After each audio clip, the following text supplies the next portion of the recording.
Una de las alabanzas que cantábamos ahora en esta mañana decía: venid, glorificad a Dios. Y esperamos en el Señor que lo que vamos a compartir en esta tarde glorifique al Señor.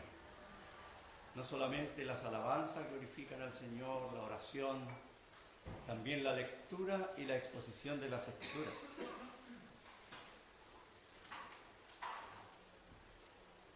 Hoy le correspondía predicar al pastor Eduardo, pero él se encuentra descansando, así que he tomado su lugar hoy. Y vamos a aprovechar de hablar de algo que ha estado muy en boga en este último tiempo, especialmente en las redes sociales. Bueno, los que no tienen redes sociales, especialmente Facebook, no habrán sabido mucho de eso, pero habrán escuchado. Algo que se produjo en Estados Unidos, más concretamente en una universidad, en Asbury, algo así se dice, en el estado de Kentucky, algo llamado avivamiento, que ha sido, como digo, noticia en el pueblo evangélico a través de toda América Latina y por supuesto en Estados Unidos, también en Canadá. Incluso he sabido que hasta grandes cadenas noticiosas de Estados Unidos han hablado de este movimiento religioso.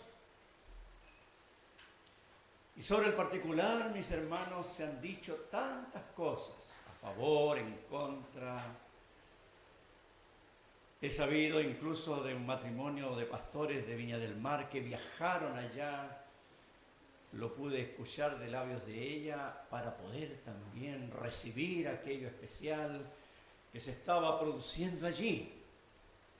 Y seguramente varios habrán visto fotografías, videos de personas ahí haciendo fila para entrar a ese lugar, a esa capilla en esa universidad, porque allí se produjo algo tan especial.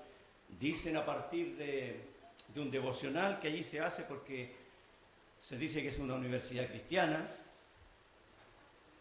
donde todos los días se juntaban para leer la palabra y cantar. Y dice que en un momento, a partir de ese devocional, siguieron cantando y alabando, y etcétera, etcétera, por lo menos 8 o 10 días seguidos sin parar. Entonces todo el mundo a eso le llamó avivamiento.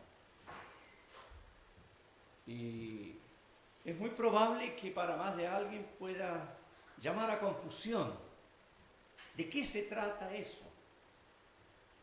¿Es realmente un avivamiento de Dios? ¿No lo es? ¿Es solo un movimiento de jóvenes? ¿Qué cosa es? Hay preguntas a veces sin respuesta sobre el particular. Por eso creo, hermanos, y me parece que hoy día, en este instante por lo menos, sabemos solamente hermanos acá, será bueno conversar un poco acerca de este tema, viendo lo que dice la palabra de Dios al respecto. ¿Ya? Ahora, yo he anotado aquí algunos antecedentes de lo que ha ocurrido allí, porque ahora ya creo que eso lo suspendieron, lo terminaron, aunque creo que hay otras universidades que han sido influenciadas y entusiasmadas para hacer lo mismo. Entonces realmente es un asunto que habla de algo que al parecer es muy bueno, es de Dios. Tengo algunos antecedentes negativos y otros positivos. Yo no pretendo hacer un juicio del asunto, aunque algunos hermanos saben que yo he comentado algunas publicaciones en Facebook respecto a esto, pero voy a entregarles los antecedentes para que pensemos un poco y después vayamos a la palabra. Hay algunos pastores que han hablado cosas no muy positivas de esta situación. Hace un tiempo atrás creo que envié al Instituto Bíblico, creo, un video de un pastor brasileño de nombre Augusto Nicodemus, que fue muy equilibrado en lo que él habló. Él es un pastor presbiteriano, y una de las cosas que dijo que había que esperar que pase el tiempo para ver los resultados de aquello. Pero tengo acá otros datos. Hay un pastor de nombre Justin Peters, que es un pastor reformado, y él habló algunas cosas que me dieron que pensar, porque él mencionó en una de sus publicaciones a un señor de nombre Todd Bentley, que dicen que es un pastor,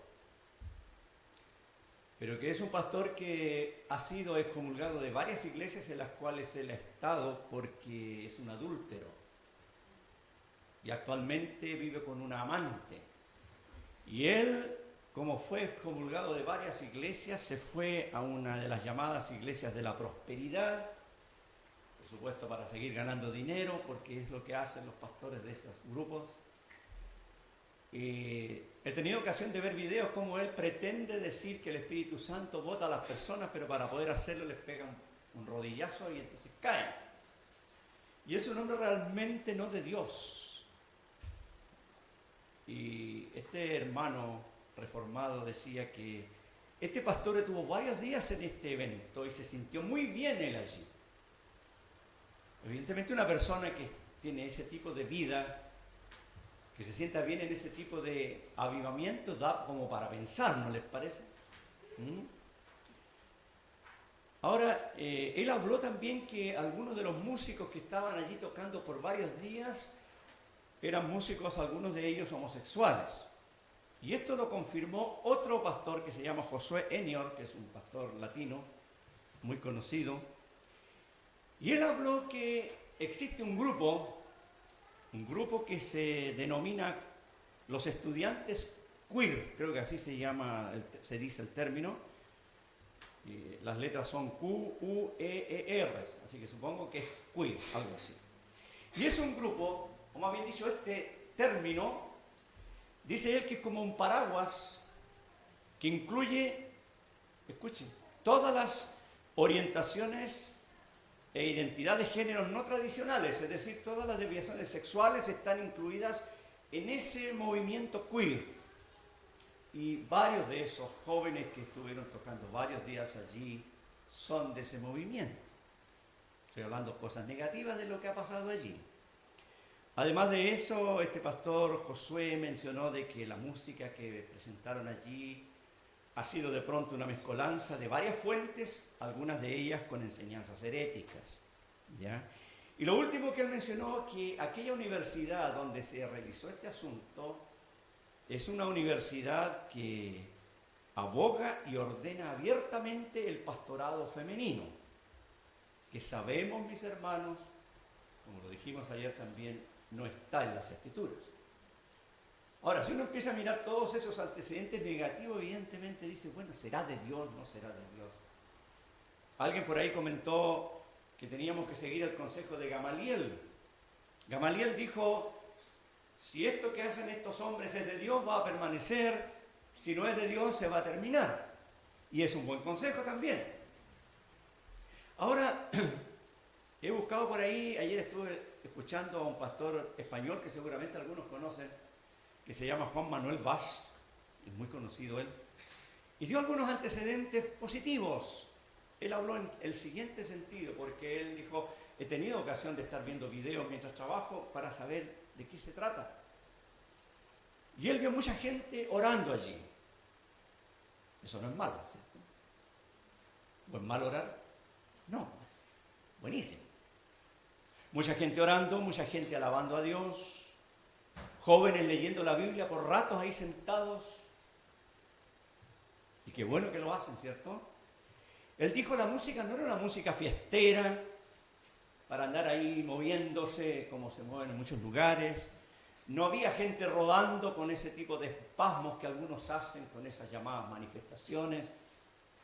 Incluso algunas canciones tenían muy buena letra, dijo, y algunos mensajes que escuchó tenían buena base bíblica. Es decir, hay todo allí una mezcla de cosas, mis hermanos, en eso que ha ocurrido.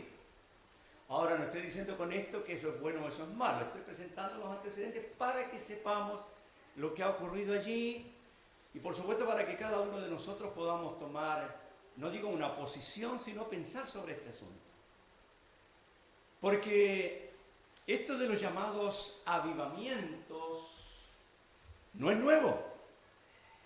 Ha ocurrido a través de toda la historia de la Iglesia.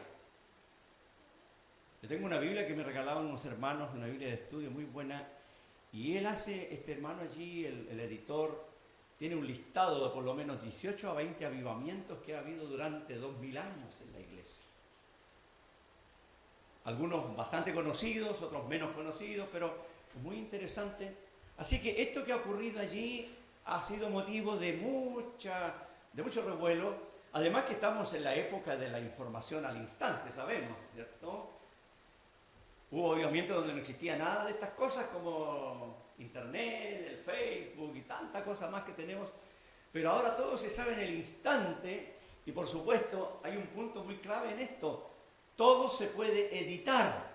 Los que son técnicos aquí, expertos en computación, que tenemos varios gracias al Señor, Alex, Jessica, Matías, Jan y otros más, saben que, incluso hasta yo, que sé poco, uno sabe que se pueden editar ciertas cosas, es decir, se corta esto que no quiero que salga, le agrego esto otro que quiero que salga. ¿No es así? Entonces, evidentemente, si uno mira las fotos, mira los videos, los pedacitos que salen, uno va a llegar a pensar, eso está editado. Bueno, es la tecnología. Ahora bien, ¿por qué he querido hacer toda esta introducción, hermanos? Porque quiero que vayamos a la palabra para ver si esto está bien de acuerdo a la palabra o no. O cuándo realmente, y esto es lo importante, cuándo realmente hay un avivamiento espiritual. Y cuándo es solamente un movimiento de masas producto de las emociones o producto de una música repetida, etcétera, etcétera. Vamos a ir a la palabra. Yo no voy a decir si es avivamiento o no lo de Estados Unidos. Les planteé solamente lo que he visto a favor y en contra. Tengo mi opinión muy personal, pero no la voy a dar. Ahora, hay algo muy interesante, mis hermanos. Y la palabra avivamiento no sale en la Biblia. ¿Qué le parece? No sale. Y con respecto al concepto avivamiento o avivar, hay solamente 4 versículos que mencionan ese término en la Biblia. Solo 4. Uno de ellos, que ni lo vamos a leer, que está en Oseas 7:4, es un ejemplo que pone Oseas del pueblo de Israel allí, hablando de los que avivaban el fuego al hacer algo allí. Así que no, realmente ese texto como que no viene en el tema, solo lo menciono porque aparece.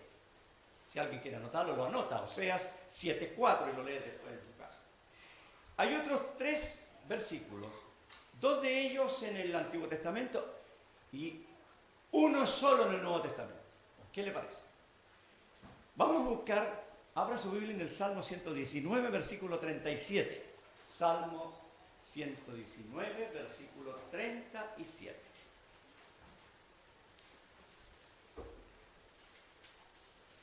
Se va a sentar con el papá porque está ocupada con una Biblia ahí, cosas así, no hay problema.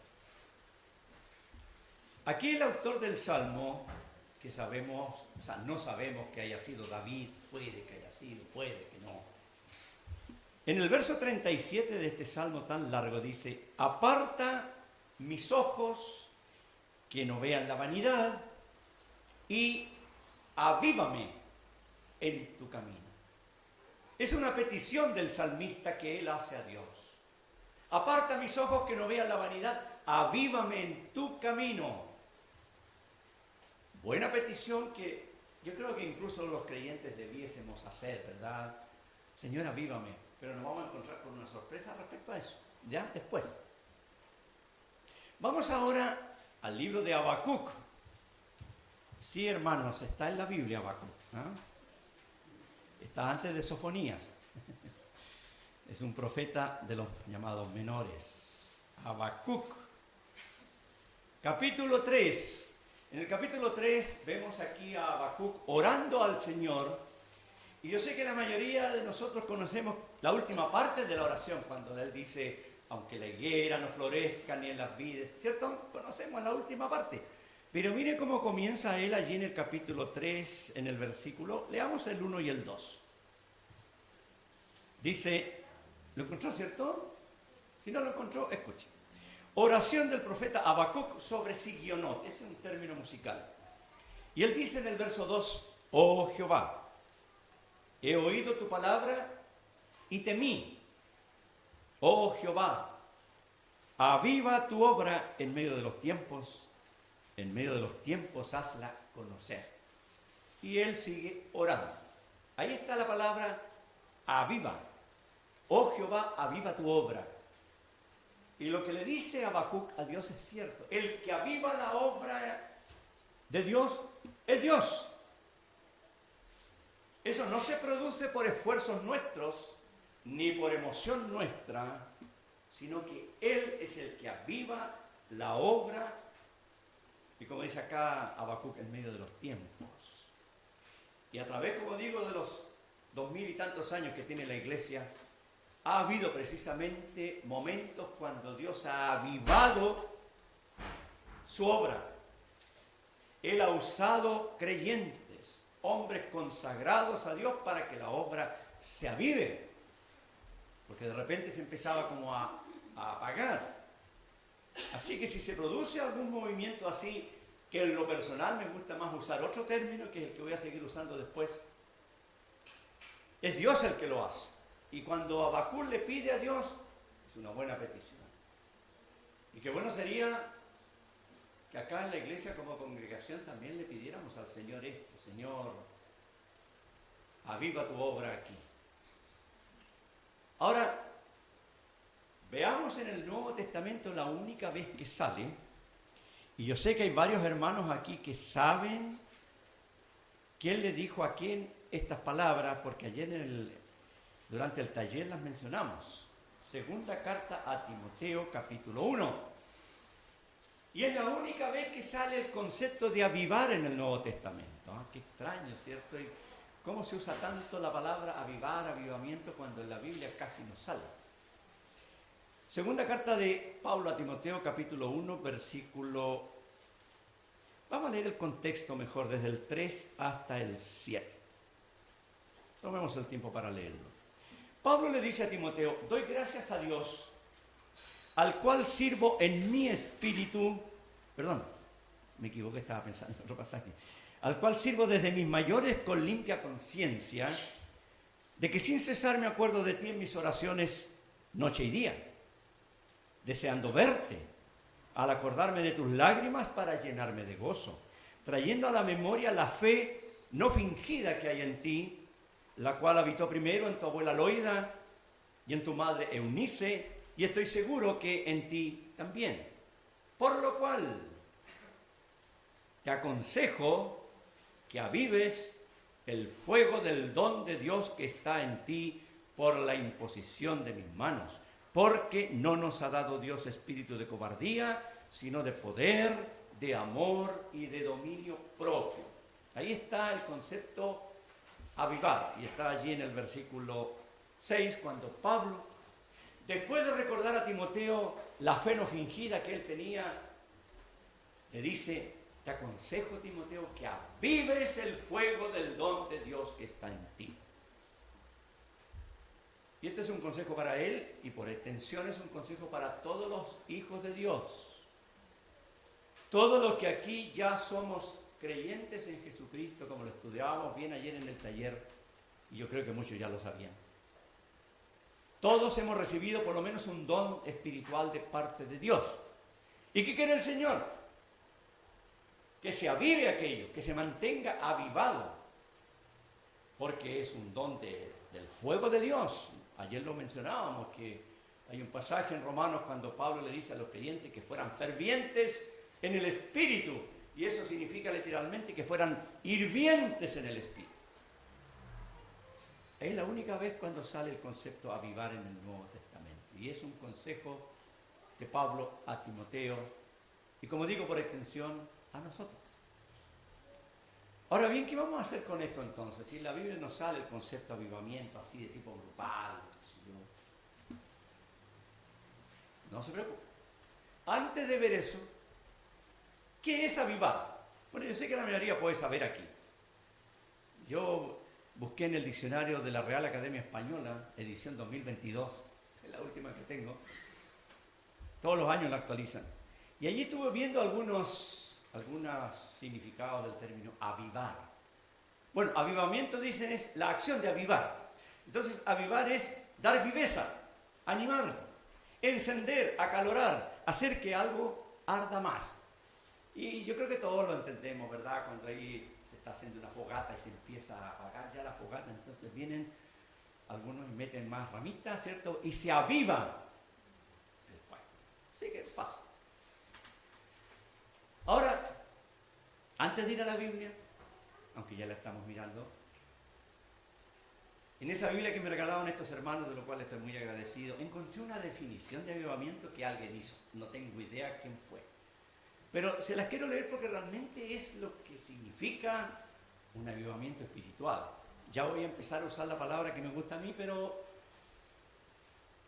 leamos, les leo. Dice que avivamiento es convicción de pecado y arrepentimiento. Genuino, ambas cosas. Es intimidad con Dios, vida abundante de oración, sed de la palabra de Dios, vida de santidad y de temor del Señor, revestimiento de poder y evangelización fervorosa. Él dice, no es un desvío, sino es un regreso. No es desviarse de la ruta, sino volver al camino. No es innovación, sino restauración. No es huida de la Biblia, sino retorno a la Biblia. No es la búsqueda obsesiva de la prosperidad, sino la búsqueda de la santidad. Realmente, leyendo y analizándolo, pensaba, es muy cierto lo que dice este autor. Porque eso es lo que se conoce como un avivamiento espiritual. Es volver a la palabra que ha sido abandonada, es volver a la oración, es volver al arrepentimiento, a la confesión, a la restitución, a entregar el mensaje evangelístico como corresponde, la búsqueda de la santidad, de la oración. A eso se refiere. Es avivar lo que ya se tiene. Así que se los comento, se los comparto porque es algo que nos puede servir a todos para pensar. Ahora, a la luz de todo esto, dejemos ahora la Universidad de Estados Unidos a un lado y vayamos a la Biblia. ¿Cómo es realmente un verdadero, y aquí voy a usar el término que a mí me gusta, un verdadero despertar espiritual bíblico? Vamos a hablar de ahora en adelante de despertar espiritual. Ya no más avivamiento porque de partida no sale en la Biblia, así que prefiero, por lo menos yo, hablar de despertar espiritual, auténtico, real. Y en este caso, un despertamiento espiritual colectivo. ¿Cómo es? En el Nuevo Testamento prácticamente no encontramos algo así porque sabemos que cuando el Señor descendió sobre la iglesia el día de Pentecostés, ahí comenzó la iglesia. No podríamos hablar de un despertar ahí. Más adelante el Señor volvió a renovar a los hermanos, en el capítulo 4, por ejemplo. Pero tenemos que ir al Antiguo Testamento para ver un ejemplo. No nos olvidemos que la Biblia dice que las cosas que se escribieron antes se escribieron ¿para qué? Para nuestra enseñanza. Entonces podemos aprender. Y hay bastantes despertares espirituales en el Antiguo Testamento. Varios. Pero vamos a ver uno. Y alguien dirá, ya, pues diga dónde es. Sí, ya le voy a decir. Segundo libro de los Reyes, capítulo 22. Vamos a ir al Antiguo Testamento. Vamos a estar allí en el segundo libro de los Reyes, en el capítulo 22.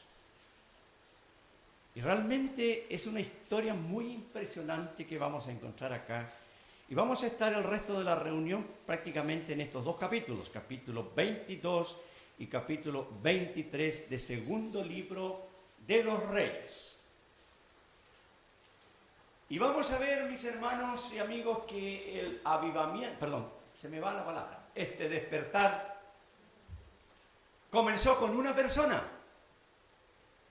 Y esa persona empezó a influir en otros e influyó en todos.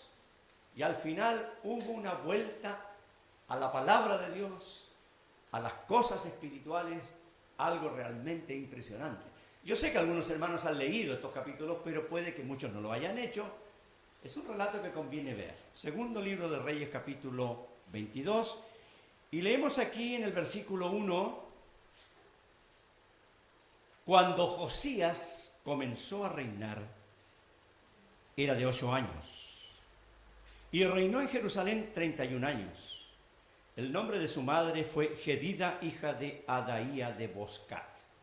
E hizo lo recto ante los ojos de Jehová y anduvo en todo el camino de David, su padre, sin apartarse a derecha ni a izquierda.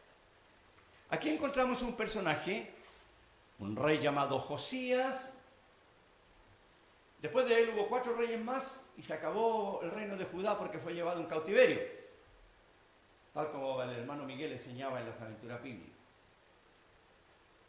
Josías tenía 8 años cuando empezó a reinar. Uno se puede empezar a preguntar, que los niños de 8 años, ¿cómo va a ser rey? En este momento acá no tenemos ningún niño de 8 años, ¿cierto? Creo que no. No hay ninguno presente. ¿Ah, tiene 8 años usted? La vamos a elegir reina entonces ya. Bueno, de la edad de Rayén, 8 años. Y uno dice, pero ¿cómo iba a ser rey un niño de 8 años? Uno entiende que en aquella época ponían al heredero, el hijo mayor del papá que había muerto recién, que se llamaba Amón. Entonces lo ponían como rey y claro, había gente que lo iba aconsejando ahí, lo iban dirigiendo para que fuera gobernando en el reino. Y este Josías tenía 8 años cuando comenzó a reinar.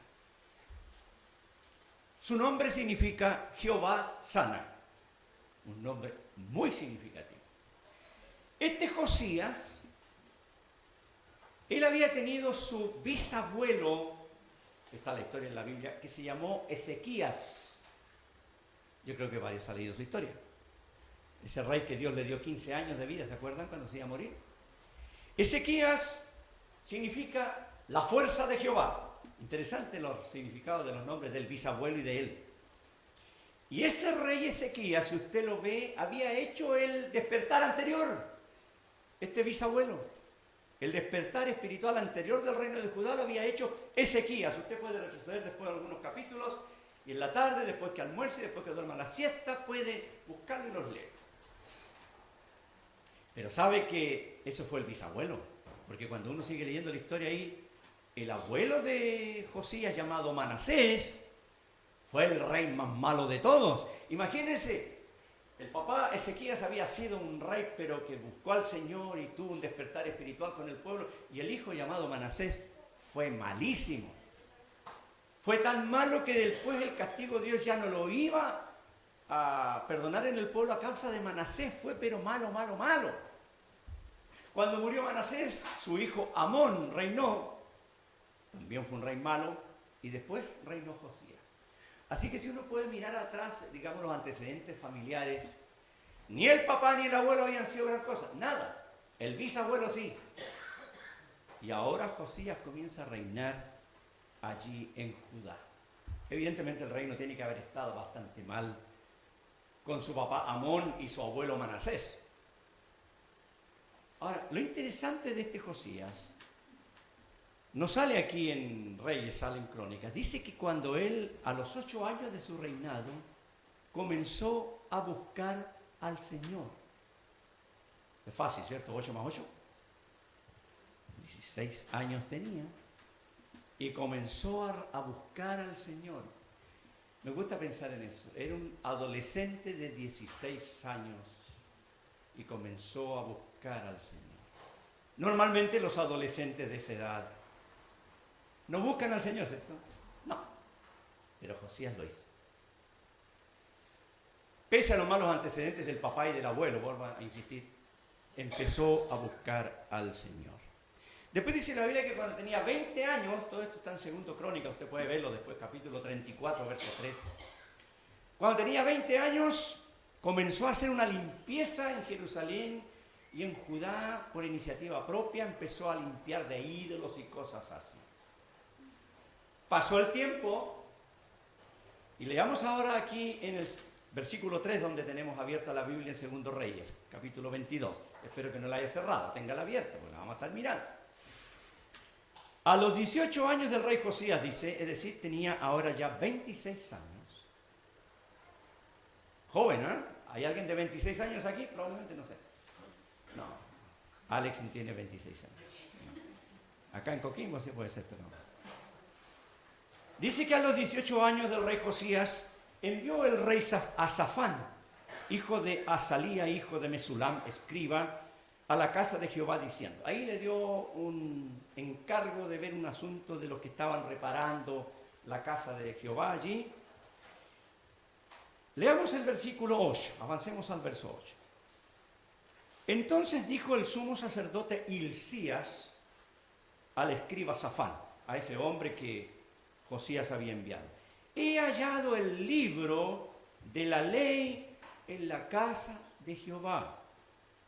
E Hilcías dio el libro a Safán y lo leyó. Viniendo luego el escriba Safán al rey, dio cuenta al rey y dijo: tus siervos han recogido el dinero que se halló en el templo y lo han entregado en poder de los que hacen la obra, que tienen a su cargo el arreglo de la casa de Jehová. O sea, el encargo que el rey le dio, él lo había cumplido. Pero en el versículo 10 dice: asimismo, el escriba Safán declaró al rey diciendo: el sacerdote Hilcías me ha dado un libro. Y lo leyó Safán delante del rey. Y cuando el rey hubo oído las palabras del libro de la ley, rasgó sus vestidos. Luego el rey dio orden al sacerdote Hilcías, a Ahicam, hijo de Safán, salen otros nombres más ahí, ¿cierto? ¿Y qué encargo le dio? Verso 13. Id y preguntad a Jehová por mí y por el pueblo y por todo Judá acerca de las palabras de este libro que se ha hallado, porque grande es la ira de Jehová que se ha encendido contra nosotros, por cuanto nuestros padres no escucharon las palabras de este libro para hacer conforme a todo lo que nos fue escrito. Entonces fueron el sacerdote Hilcías y Ahicam, Acor, Safán y Asaías a la profetisa Hulda, mujer de Salum, hijo de Ticva, hijo de Aras, guardia de las vestiduras, la cual moraba en Jerusalén en la segunda parte de la ciudad, y hablaron con ella. Y ella les dijo: así ha dicho Jehová, el Dios de Israel: decid al varón que os envió a mí, así ha dicho Jehová: he aquí yo traigo sobre este lugar y sobre los que en él moran todo el mal de que habla este libro que ha leído el rey de Judá, por cuanto me dejaron a mí y quemaron incienso a dioses ajenos, provocando mi ira con toda la obra de sus manos. Mi ira se ha encendido contra este lugar y no se apagará. Mas al rey de Judá que os ha enviado para que preguntaseis a Jehová, diréis así: así ha dicho Jehová, el Dios de Israel. Fíjese ahora: por cuanto oíste las palabras del libro, y tu corazón se enterneció, y te humillaste delante de Jehová, cuando oíste lo que yo he pronunciado contra este lugar y contra sus moradores, que vendrán a ser asolados y malditos, y rasgaste tus vestidos y lloraste en mi presencia, también yo te he oído, dice Jehová. Por tanto, he aquí, yo te recogeré con tus padres y serás llevado a tu sepulcro en paz, y no verán tus ojos todo el mal que yo traigo sobre este lugar. Y ellos dieron al rey la respuesta. Entonces el rey mandó reunir con él a todos los ancianos de Judá y de Jerusalén. Y subió el rey a la casa de Jehová con todos los varones de Judá y con todos los moradores de Jerusalén, con los sacerdotes y profetas y con todo el pueblo, desde el más chico hasta el más grande. Y leyó, oyéndolo ellos, todas las palabras del libro del pacto que había sido hallado en la casa de Jehová. Y poniéndose el rey junto a la columna, hizo pacto delante de Jehová, de que irían en pos de Jehová, y guardarían sus mandamientos, sus testimonios y sus estatutos con todo el corazón y con toda el alma, y que cumplirían las palabras del pacto que estaban escritas en aquel libro. Y todo el pueblo confirmó el pacto. He querido leer todo esto, hermano, porque la sola lectura nos muestra cómo comenzó este despertar allí en Judá. Vimos que el rey había estado ya haciendo cierta limpieza de la idolatría, Pero cuando tenía justamente 26 años de edad, mandó a este Safán allí al templo con un encargo, y allá el sacerdote le dijo, encontré un libro. ¿Qué libro era? El libro de la ley en la casa de Jehová. Alguien podría decir, bueno, pero se supone que si el templo era la casa de Jehová en ese tiempo, estaba el libro de la ley ahí. Pero por lo que uno puede entender, hermanos, ese libro estaba bien perdido. Bien perdido. Y de repente, el sumo sacerdote lo encontró. Y comenzaron a leer en el libro, verso 8. Entonces se lo llevaron al rey. Y este hombre, este sumo sacerdote, más bien dicho el escriba, le dio cuenta, ¿no es cierto?, al rey de lo que había hecho, y enseguida le dijo, el sacerdote Hilcías me dio un libro. Y lo leímos, ¿verdad?, que el rey escuchó la lectura. ¿Y qué pasó? El rey rasgó sus vestidos. Sabemos que cuando una persona, un hombre, un rey rasgaba los vestidos es porque se daba cuenta que estaba mal delante de lo que había escuchado. Leímos también que el rey mandó a un grupo de hombres que fueran a hablar con una profetisa. Llama la atención ese hecho, ¿verdad?, que en ese tiempo, cuando el reino de Judá estaba tan lejos de Dios, no había ni un profeta, ni un varón. Había una profetisa. Y esa profetisa llamada Hulda le dio la respuesta al rey. Y le dijo, hasta cierto punto le confirmó todo lo que la ley decía, porque el pueblo había abandonado a Dios, había abandonado su palabra, se habían hecho dioses ajenos, etcétera, etcétera, y por eso dijo, va a venir el castigo, va a venir. Pero le dijo, a este rey que mandó a preguntar, dígale lo siguiente, y me gustan las palabras que esta mujer le dijo allí al final del verso 18 y durante el 19 también. Y lo leímos, ¿verdad? Por cuanto oíste la palabra de Dios,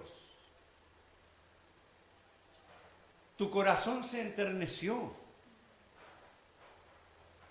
te humillaste delante de Dios, rasgaste tus vestiduras en señal de arrepentimiento, lloraste en mi presencia.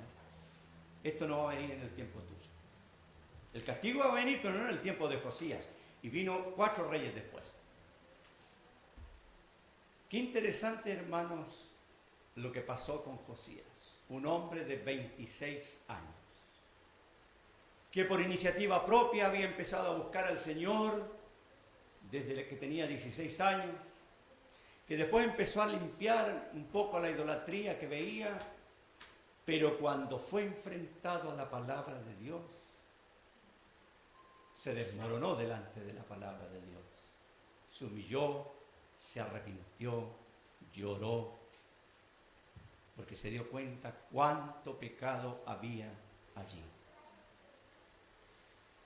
¿Nos ha pasado alguna vez, hermanos, en lo personal, que ante la palabra del Señor nos hemos derrumbado así?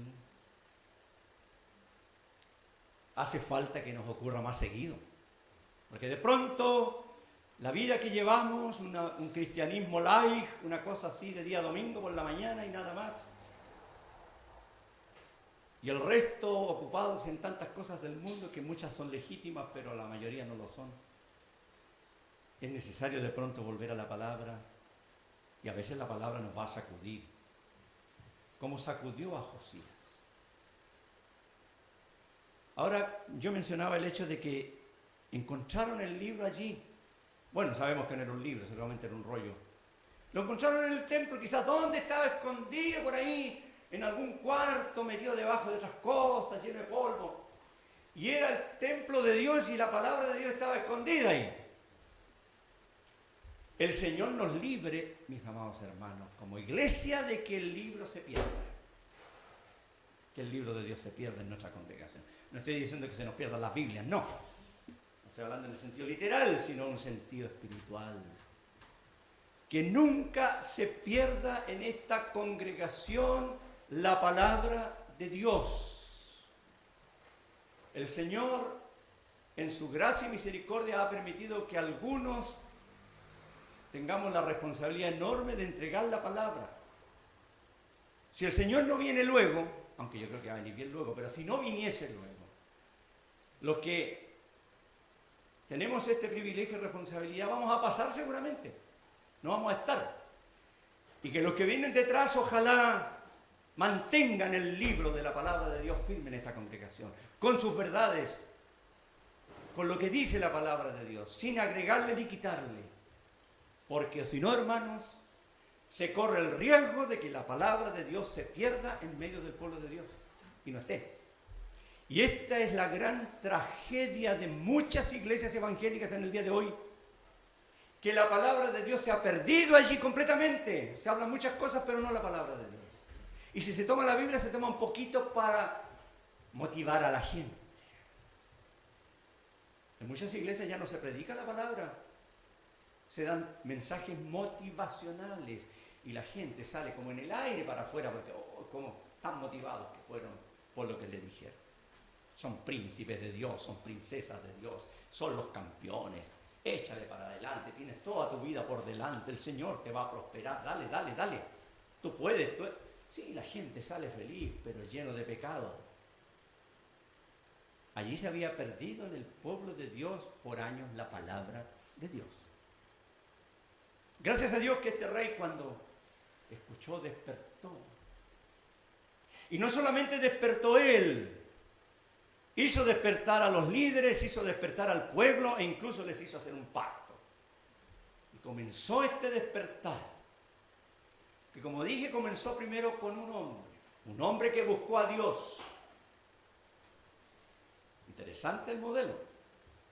Y si nosotros vemos otros despertares en la Biblia, son exactamente iguales. Con alguien que empezó a buscar a Dios, con alguien que empezó a acercarse a Dios y a dejar aquello que no correspondía y empezó a influenciar positivamente en los demás. No sé si en Estados Unidos pasó eso ahí. Pero este es el modelo bíblico de despertar espiritual. Y comienza generalmente por los líderes. Aquí comenzó con Josías, antes fue con Ezequías, después fue con Esdras, también más adelante. Varones de Dios que ellos comenzaron a motivar al pueblo y vino el despertar espiritual y la vuelta a Dios. ¿Por qué? Porque lo primero que pasó aquí fue que el pueblo regresó a la palabra de Dios. Josías regresó a la palabra de Dios que fue encontrada y por supuesto hizo regresar a todo el pueblo, a los líderes, incluso hicieron un pacto de guardar la palabra.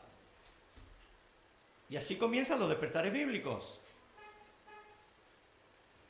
Pero sabe que Josías, los líderes y el pueblo no se quedaron solo con hacer un pacto y volver a lo que decía la palabra, sino que entraron a la acción. Es decir, fueron de la palabra a los hechos. ¿Cierto? No pasó como pasa a veces, que son muchas palabras y pocos hechos, ¿cierto? ¿Cierto? Pasaron a la acción. No vamos a leer todo el relato, pero usted en la casa, si tiene tiempo en algún momento de hoy o de la semana, lea desde el versículo 4 del capítulo 23 hasta el versículo 20 de ese capítulo. Y se va a encontrar con lo que hizo Josías y el pueblo allí en Judá, en Jerusalén, en el templo y en todo el reino. Fíjese que yo tengo anotado aquí en la Biblia, aunque una Biblia nueva, igual la estoy marcando ya, términos que hablan de lo que hicieron. ¿Ya? Y los voy a colocar estos conceptos en, ¿cómo le llaman? En infinitivo, ¿no es cierto? Como en el verbo. Infinitivo se llama, ¿verdad? Claro. No está la profesora de castellano y de aquí, pero... Estos conceptos aparecen acá. Sacar, quemar, quitar, derribar, profanar, quebrar, destruir, matar, barrer. Esos términos están ahí en la forma como lo hicieron. Ahí sacaron tal cosa, quemaron tal cosa, quitaron esto, profanaron esto otro, quebraron lo otro, destruyeron tal cosa, mataron, barrieron. ¿Y qué cosa fue? Sacaron, hermanos, toda la inmundicia que había en el templo, en Jerusalén y en todo el reino. Toda la inmundicia espiritual que tenía que ver con ídolos, con sacrificios y montones de cosas. Lea usted todo el capítulo que yo le mencioné. Cuando hay un verdadero despertar espiritual, hay limpieza espiritual también, ya sea individual o colectiva. Porque esto que pasó colectivamente allí es algo que cada uno de nosotros, los creyentes, también debiéramos tener. Estar despertando continuamente y darnos cuenta, no, esto está malo, estoy haciendo esto que no corresponde, estoy manteniendo estos hábitos que no corresponden, estoy pensando estas cosas, estoy yendo a donde no corresponde. Y barrer con aquello, quitar, limpiar, matar aquello. Eso fue lo que hicieron. De la palabra fueron a la acción. Y hubo una limpieza profunda en todo el reino. Si uno lo lee, incluso ahí en el templo había unos caballos que alguien había hecho en homenaje a unos dioses falsos. Creo que Salomón lo había hecho. Y de ese tiempo estaban cientos de años y montones de cosas más. Incluso había judíos que adoraban el sol, la luna, los signos del zodiaco. Hasta los signos del zodiaco salen aquí. Así que no esté pensando usted, ¿y qué soy tú, qué soy yo? Aries, Géminis, Cáncer. No, esas cuestiones son del diablo. Así de simple, hermanos. Son del diablo. Así que no empiece a hablar con alguien, oye, ¿qué signo eres tú? Ah, tú y acá se congenian con el otro. Pues esas son cosas del mundo. Quitaron todo la adoración a los signos del zodiaco. Sale aquí, cuestión de verlo. Y así, montones de cosas. Hubo limpieza profunda allí. Comenzó con la limpieza del rey y del pueblo y también con la limpieza de todo lo demás. Esto es un despertar espiritual, mis amados hermanos. Genuino, auténtico. Pero no solo eso. Aparte de volver a la palabra de Dios, aparte de arrepentirse, aparte de sacar la inmundicia, volvieron a la práctica bíblica. ¿Por qué? Porque en el caso de ellos, busque usted conmigo en el mismo capítulo 23, los versos 21 a 23. Segunda Reyes 23, del 21 al 23.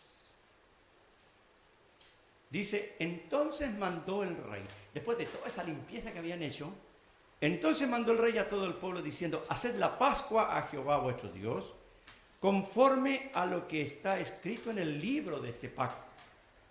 Mire ahora, no había sido hecha tal Pascua desde los tiempos en que los jueces gobernaban Israel, ni en todos los tiempos de los reyes de Israel y de los reyes de Judá. A los 18 años del rey Josías fue hecha aquella Pascua a Jehová en Jerusalén. Tenía 26 años él. ¿Desde cuándo que no hacían la Pascua de acuerdo a lo que decía la ley? Desde los días de los jueces. Y sacando las cuentas, eran como 900 años en los cuales los israelitas no habían obedecido la palabra de Dios para hacer la fiesta como Dios había dicho. Oiga, este versículo es impresionante, el verso 22. ¿Qué manera de abandonar la palabra de Dios? ¿Qué manera de abandonar las prácticas que Dios les había dicho a ellos en ese tiempo que tenían que realizar? Las hacían, como decimos en Chile, al lote. Por eso que cuando uno lee Isaías capítulo 1, Dios le dice allí, yo estoy hastiado de vuestros sacrificios, estoy cansado de todas las cosas, porque era todo un ritual, una cuestión así mecánica, sin santificarse, sin nada. Recién aquí, en este enorme despertar bíblico que el Señor produjo allí, este despertar espiritual en Josías y en todo el pueblo, se realizó una Pascua como diríamos nosotros, como Dios manda, después de unos 900 años. Se puede llegar a esos extremos de frialdad espiritual, de desobediencia espiritual, lamentablemente, hermanos. Si no nos cuidamos, podemos llegar a ese tipo de cosas. El Señor nos libre para que de manera individual y de manera colectiva no lleguemos a un estado tal de inanición espiritual, que hagamos las cosas por costumbre, por ritualismo, porque hay que hacerlas, y las hagamos como mejor salgan, no importa si no salió tan bien. Como hay gente que en alguna iglesia sale adelante a cantar y sale re mal y dice, bueno, es para el Señor. No. Pongo un ejemplo nomás porque lo he visto. La voz no será buena, pero es para el Señor. No, realmente se llega a tales extremos que se hace cualquier cosa pensando que es para Dios. Eso ocurrió allí. Y ese fue el último despertar espiritual auténtico que tuvo Judá, en este caso el reino del sur. Y Dios pospuso el castigo por 4 reinos más. Josías murió después, pero pospuso el castigo porque este hombre oyó la palabra de Dios, se volvió al Señor, se humilló, se arrepintió, influyó positivamente y todo lo que hemos visto en el día de hoy. Hermano, saquemos lecciones para nosotros de esto, por supuesto. Lo de allá de Estados Unidos, el tiempo dirá. Es el comentario que yo he hecho en muchas partes. Si es de Dios, se van a ver los frutos, porque los frutos se ven cuando uno vive la vida diaria. No cuando usted está 8 días cantando ahí un grupo y está... Sí, ese fervor no es malo. Pero ¿dónde se ve la realidad de un despertar espiritual? En la vida personal, en el cambio personal, como lo leíamos en esa especie de definición, ¿cierto? En el cambio a Dios, en el arrepentimiento, en la confesión de pecado, en la humillación delante del Señor, en la vuelta a la palabra, en la vuelta a la oración, en la búsqueda de la santidad, en la entrega de la palabra tal como está escrita. Ahí se ve la realidad en el día a día, no cuando está todo el grupo junto. Es lo mismo que se ve la realidad de nuestro cristianismo, pues, ¿o no? Cuando estamos aquí, claro. Pero nos vamos, cada cual a su casa, después a las distintas ocupaciones de la semana, y allí se ve si realmente somos lo que decimos que somos. Esa es la realidad. Si aquí todos cantamos, todos felices, claro que bueno, sí, es bueno. Y esto es tan importante. Por eso la amonestación del Señor a su pueblo desde el comienzo. No dejando de congregarnos. Es vital, es importante, pudiendo estar hay que estar. Nos hace bien, nos alimenta, nos fortalece la comunión, la palabra, la alabanza. Pero de aquí nos vamos. Y es afuera donde se ve. Y un verdadero despertar espiritual, ya sea personal o colectivo, se ve así. Y lo vimos aquí. El Señor nos ayude, mis hermanos, para que si la palabra del Señor se ha perdido en nuestras vidas, si en la vida suya o en la vida mía la palabra del Señor está como escondida, no estoy hablando de la Biblia, sino que no está en su vida, realmente es momento de encontrar la palabra de Dios, de volver a ella. Si es necesario humillarse, humillarse. Si es necesario arrepentirse, arrepentirse. Si es necesario dejar cosas que no están bien, hay que dejarlas. Si es necesario dejar amistades que no están bien, hay que dejar esas amistades. Costumbres. Vocabulario. Si es necesario dejar eso, hay que dejarlo, porque es de la vieja vida. La palabra nos vuelva a Él. Y si hay cosas, prácticas espirituales que hemos dejado de lado, volvamos a ellas. Volvamos a ellas. Tanto a nivel personal como a nivel grupal, a nivel congregacional. Y para terminar, si hay aquí entre nosotros alguien que no tiene a Cristo, todo lo que hemos hablado no era para usted, pero lo que le voy a decir ahora sí. Si usted ha escuchado la palabra de Dios, el Evangelio de Jesucristo, tiene que hacer lo mismo que hizo Josías. Oír y humillarse ante la palabra de Dios, arrepentirse de sus pecados y recibir el don de la salvación, el don gratuito que Dios da a todo aquel que se arrepiente de sus pecados y pone su fe en lo que Jesucristo hizo en la cruz del Calvario. Si hay alguien aquí que aún no lo ha hecho, ¿qué está esperando para hacerlo? Despreciando el amor de Dios, despreciando aquella obra preciosa que Cristo realizó en la cruz, que la consumó una vez para siempre, y por eso resucitó y vive, y es el Salvador de todo aquel que se entrega de corazón a Él. Quiera Dios que así sea en la vida suya también. Vamos a orar en esta tarde.